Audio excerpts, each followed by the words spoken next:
just going to ask you. You want me to? Ask me whatever you want, Matt. What did they tell you about the offside?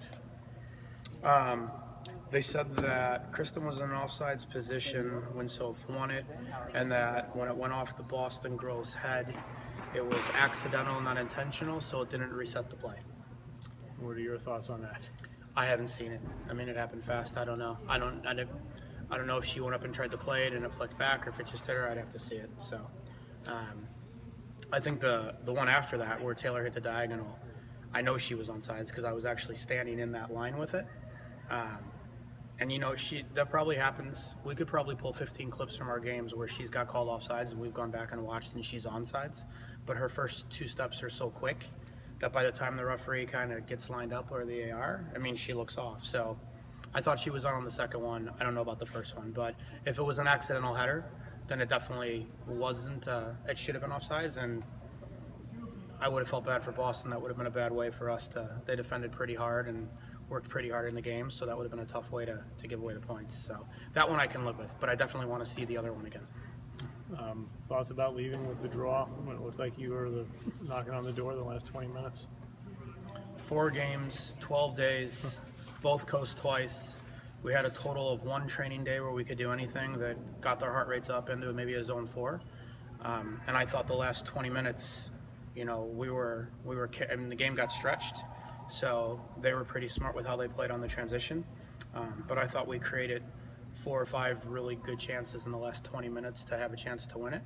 So I'm proud of the group to be able to show that resilience and still dig down and have that fight. You know, it's not like we were at home. And then this is a tough place to play. I mean, teams have had a hard time coming here and getting results. So if you would have told me before the game we'd come out here with a point, I would have been okay with it. And after watching how the group played and how hard we fought down the stretch, you know, I think we'll be a little disappointed, but the most important thing was to get out of these 4 games that we just did with nobody getting hurt, and for the most part we got through clean. So Now you play again a week from tomorrow. yeah, we go to New Jersey, so we'll be right back out here. So I'm not really sure how we got the Sunday game on the front end and the Friday game on the back end, but it is what it is, you know. And as I said, credit to the players that they stuck with it and grind it through. And we were probably a little bit fortunate in Orlando to get out of there with anything. So I thought we deserved probably a point in Seattle, and you know, so it all balances out. You had said your main goal was to get through it healthy. Did you accomplish that for the most part? Yeah. I mean, we've got some knocks. I mean, Danny's got a knock, Kristen's got a knock, Soph's got a knock, but nothing catastrophic, right? Nothing season-ending or that we can't manage to get through one more week and then still put it back together and work towards that next break. You know, you and I have already talked about Tony and DeChico, but thoughts on being here tonight and seeing all the 99 players back? Not all of them, but a bunch of them.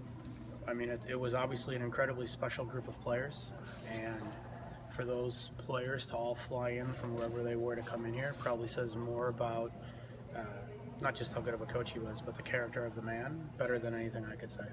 And how did you know him, if at all? I actually, I missed the draft the first year, and he was at the draft the second year, and we had said hi to each other in passing in previous times, and I was still kind of the youth coach in the room. And when the draft was over, I was walking out, and he actually stopped me, and he just kind of looked at me, and he's like, not a bad draft for a youth coach.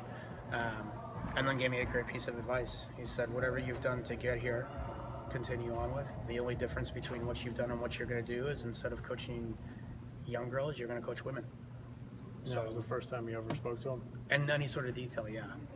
And so I was always thankful for that, and I've tried to take that advice to heart and use it here at this level. Seems like it's worked pretty well for you. Yeah. I mean, he was a pretty successful guy, so anything he has to offer is probably a pretty decent idea to follow. Helps. Thank you. All right.